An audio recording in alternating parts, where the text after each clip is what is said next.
Everyone laughed when she said it. Not a soft, awkward laugh either, this was the sharp kind that cuts dignity in half. The CEO's voice echoed across the helipad, confident, cruel, and certain she had just ended a joke before it could even begin. "Fly this helicopter," she said, pointing at the massive machine behind her, "and I'll marry you." The janitor stood there with a mop still in his hand, grease stains on his sleeves, eyes calm in a way that didn't match the moment. What no one realized, what no one even imagined, was that this single sentence was about to unravel secrets buried deeper than money, titles, or pride. His name was Adam. To them, he was invisible. The man who cleaned offices before sunrise, who fixed broken doors without being asked, who spoke only when spoken to. To the CEO, Clara Whitmore, he was nothing more than background noise in her perfectly ordered world. Clara had built her empire with sharp decisions and even sharper words. She didn't believe in fairy tales or silent men with tired eyes. She believed in power, control, and never looking back. The mockery started when Adam quietly corrected a pilot during a heated meeting. One small sentence, one calm observation about wind direction and fuel balance. The room froze. Clara raised an eyebrow, amused and irritated. A janitor daring to speak in a room full of executives. That's when she challenged him, half smiling, fully cruel. The offer of marriage was a joke to her. A public reminder of his place. Adam looked at the helicopter, then back at her. No anger. No embarrassment. Just something unreadable. "If I do," he asked softly, "will you keep your word?" The laughter grew louder. Clara nodded, confident. "Of course. I always do." What happened next silenced everything. Adam stepped forward, removed his jacket, and walked toward the helicopter like he had known it his whole life. His movements were steady, familiar. When the engine roared to life under his hands, doubt crept into the crowd. And when the helicopter lifted smoothly into the air, slicing through the sky with absolute control, Clara's smile faded. Minutes felt like hours. He flew low, precise, fearless, maneuvers even seasoned pilots hesitated to attempt. When he landed, the air was heavy. No one clapped. No one spoke. Clara's world cracked, just slightly. Adam stepped out, wiped his hands, and looked at her. "I kept my part," he said. "Your turn." She didn't answer. She couldn't. Because in that moment, she realized something terrifying. She had underestimated a man who carried secrets in his silence. And this was only the beginning. Chapter 2 hook built into opening paragraphs, no headings, plain flow. The silence that followed was louder than any insult Clara had ever thrown. Her heart pounded, not with attraction, not with fear, but with confusion. Power had always protected her. It had never failed her before. Yet here she stood, exposed by her own words, staring at a janitor who had just rewritten reality. The board demanded explanations. Who was he? Where did he learn to fly like that? Adam didn't defend himself. He didn't boast. He simply handed Clara a worn leather wallet. Inside was an old military insignia, flight certifications, and a photo of a younger version of him standing beside a helicopter, smiling, proud, alive. Adam was once a decorated rescue pilot. He had saved hundreds. Then one mission went wrong. Politics buried the truth. He took the blame to protect his crew. Lost his career. Lost his family. Cleaning floors was quieter than fighting lies. Clara felt something unfamiliar tightening in her chest, shame. She offered him money. A position. An apology wrapped in corporate language. Adam refused it all. "I didn't fly to prove anything," he said. "I flew because you challenged what you didn't understand." Days passed. The story leaked. Media twisted it. Clara couldn't sleep. The image of Adam standing calmly in that storm wouldn't leave her mind. For the first time in her life, success felt hollow. She found him one night, mopping the hangar floor. No cameras. No audience. Just honesty. She apologized, not as a CEO, but as a human being. She asked him why he stayed silent all these years. Adam smiled faintly. Because real strength doesn't need to be loud. The marriage promise was never fulfilled in the way people expected. There was no fairy tale ending, no sudden romance forced by pride. But something far more powerful happened. Clara stepped down from her role months later, choosing to rebuild her company with humility instead of fear.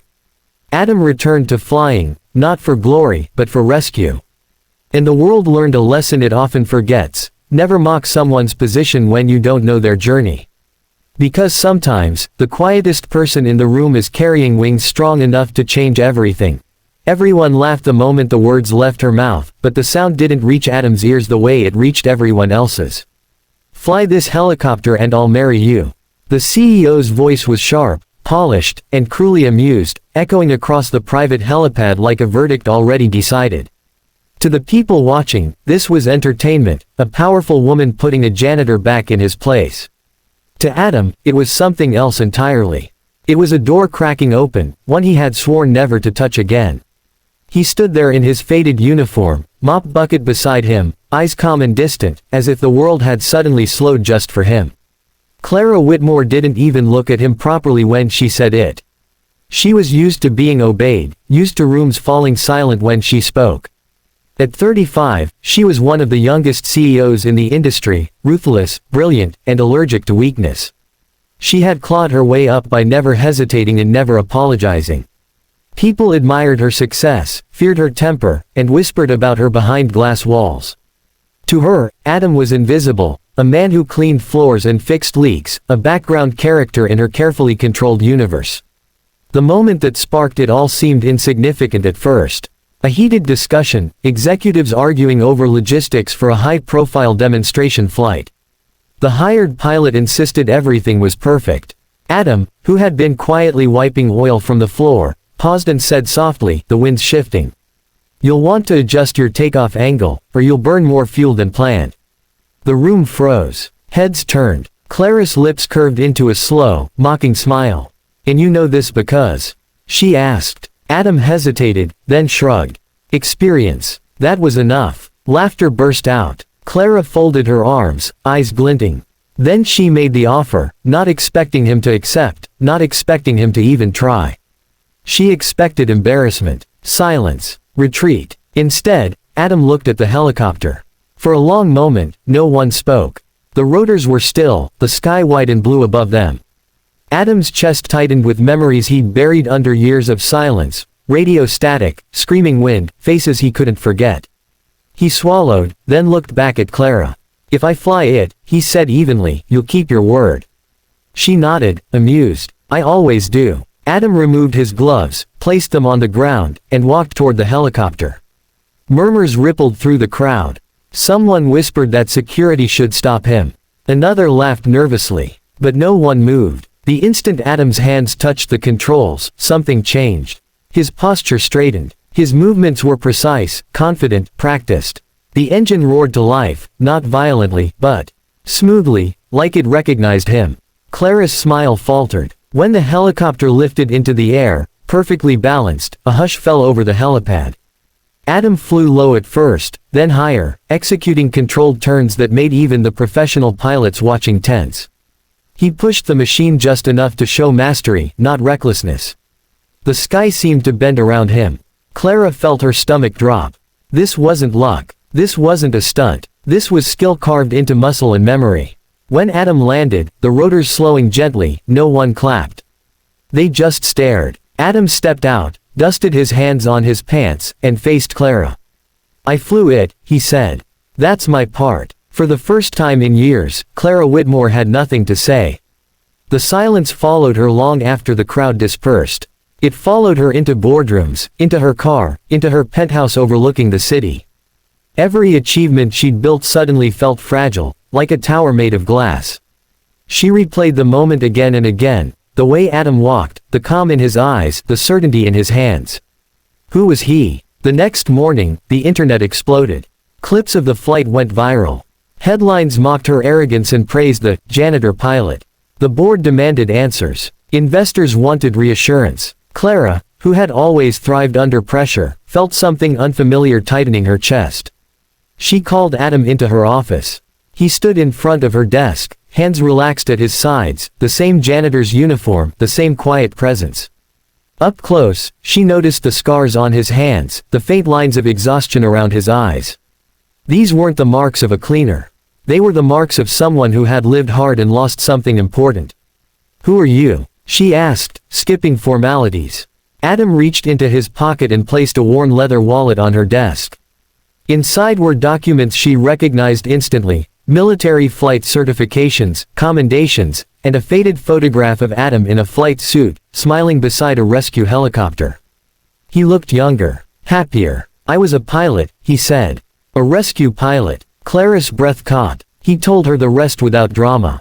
A mission gone wrong. A decision made in seconds to save civilians instead of equipment. Political pressure. Blame placed carefully on one man to protect reputations higher up. He lost his career. His marriage collapsed under the weight of guilt and silence. Flying became a memory too painful to chase.